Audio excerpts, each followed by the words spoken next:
আসসালামু আলাইকুম রহমতুল্লাহ। শবে বরাতে যে আমরা রুটি হালুয়া খাই এবং গরিব মানুষদেরকে বিলি করি, এই বিষয়ে কিছু কথা বলবো। আমার তৌফিক ইল্লা বিল্লাহ।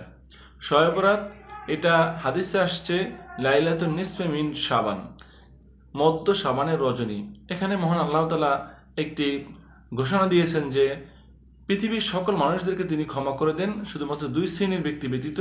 এক হচ্ছে মুশরিক আর দুই নম্বর হচ্ছে হিংসুক। এই হাদিসটা পৃথিবীর কোনো আলেম এটাকে নিয়ে দ্বিমত করে না, এটা একটা সহিহ হাদিস। এই ছাড়া একটি দুর্বল হাদিস আসছে যে আলী রাদিয়াল্লাহু আনহু হতে বর্ণিত, তিনি বলেছেন যে এই রাতে কিছু আমল করা যায়। এটা দুর্বল হাদিস, অনেকে এটাকে গ্রহণযোগ্য করেন নাই।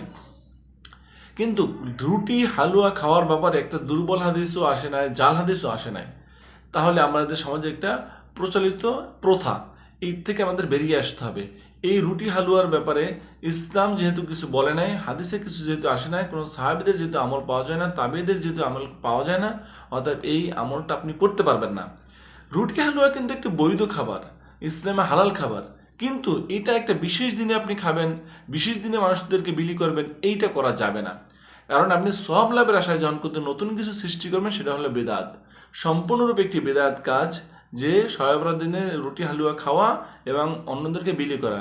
হ্যাঁ, আপনি যে কোনো সময়, বছরে যে কোনো সময় খেতে পারেন, খান, মানুষদেরকে বিলি করেন, সওয়াবের কাজ। কিন্তু সম্মিলিতভাবে সারা বিশ্বের মানুষ, সারা বাংলাদেশের মানুষ একসাথে ওই দিনেই রুটি বানাতে হবে সওয়াব লাভের আশায়, ওই দিনেই মানুষদেরকে বিলি করতে হবে, এটা শবে বরাতের আমল মনে করে করা, এইটা কোনোভাবেই করা যাবে না।